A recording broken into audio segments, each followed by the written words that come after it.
back, because this picks up on a point that we were talking about earlier about place and how that affects your work. When I moved from Columbus, Ohio in 2004 to teach at Savannah College of Art and Design, I went from basically a 4,000 square foot studio space to almost like a tabletop.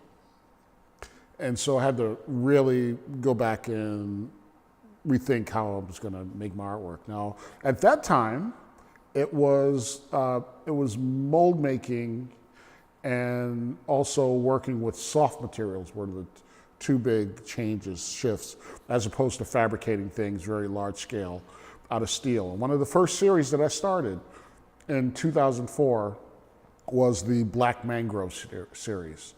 And initially I was doing work where I was constructing, combining I'd made casts of my hand, of my fist, I should say, and I was combining that with these tree and root forms from the mangrove that I was then covering with epoxy and texturing. And when I began doing digital fabrication, I started to scan some of those elements in and build compositions, build this. So a lot of times it's the series. Now, the thing about digital fabrication that I love is that objects are encoded as data, okay? And so we can take something from the physical world, scan it into the, and this gives you some insights into my studio process and thinking, which will get us to where we are here.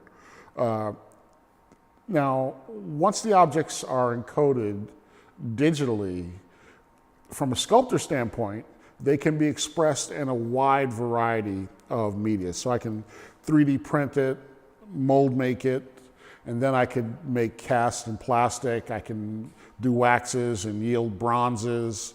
It opens up this whole new sort of like envelope that for a series. And I tend to work in series, okay?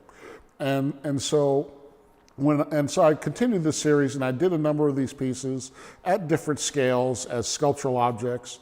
I also, when I got back into my first artistic love, which is printmaking, when I discovered laser cutting, I realized that I could make prints again. I started doing intaglio prints from this series.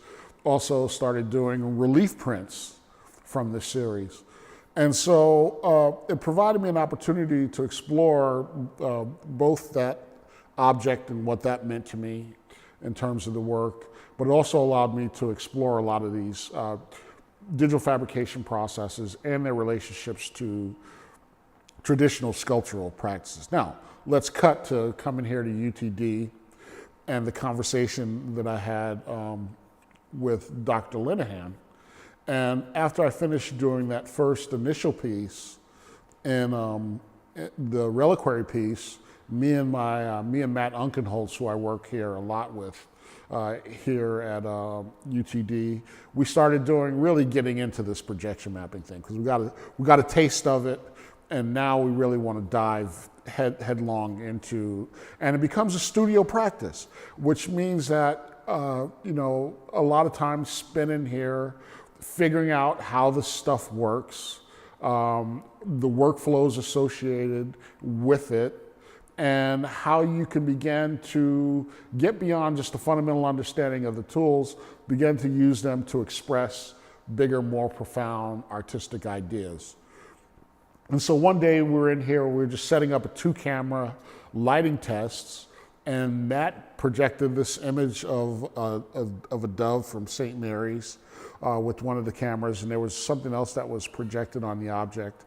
And I just happened to post an image of it onto Facebook, as I often do. And my friend Terrence Blanchard saw it, and he's a jazz artist. And he was doing this album, working on this album called Breathless, and he was like, wow, you know, I want to use that image for the cover of my album. And I was like, well, what's the album about? Breathless.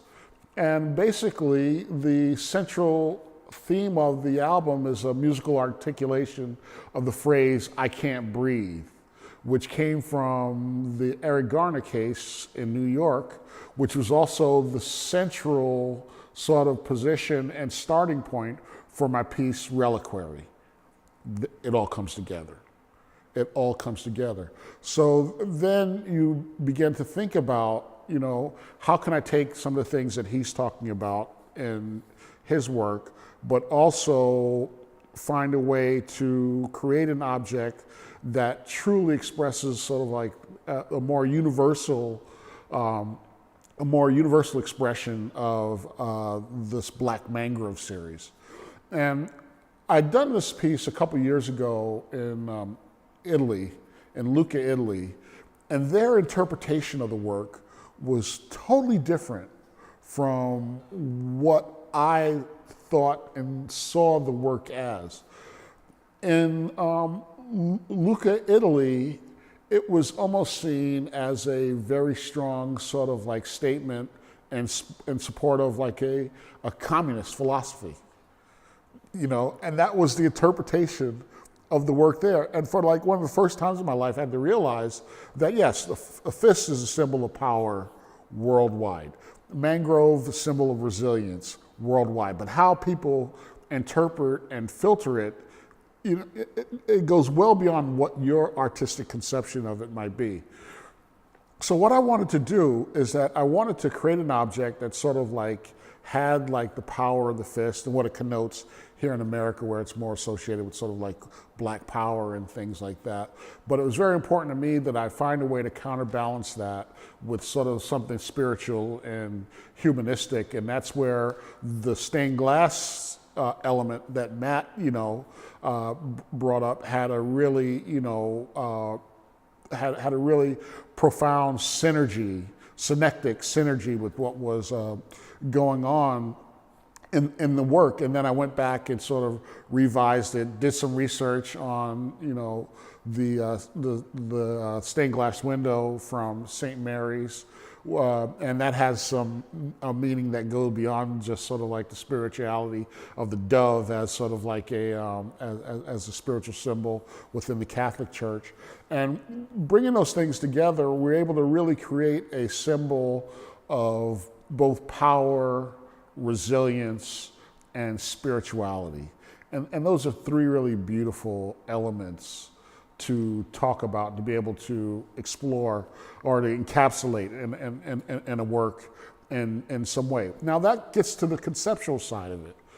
Then we began to sort of deal with the studio aspects, making of the things. What are the ways, all of the ways that we can sort of like express in this and extend this idea from a material standpoint? And so we can engage in 3D printing processes, right? That and when you begin to do 3D printing in color, not just single, but multicolor 3D printing, UV space becomes important, okay? And then you're thinking, wow, okay. All of a sudden you're drawn like 20 years back, where you realize that it's just not object space that's important, it's UV space becomes important, because that's the space which encapsulates textures. So that applies to 3D printing, right? You get into projection mapping, and you get into how like images are mapped onto objects and masked onto objects in projection mapping. UV space again becomes important, okay? And then you begin to think about texture mapping and wrapping objects with color and things like that. And you realize that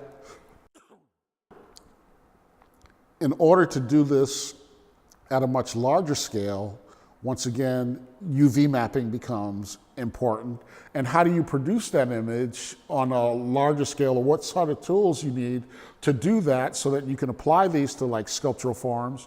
And one day you go into one of your graduate students' studios to do a critique on her work. In this case, it was Liz Strasberg, and I saw some of the things that she was doing, large scale, using plotters to work out some of her two-dimensional composition, and almost immediately it clicked. There goes my texture mapping tool.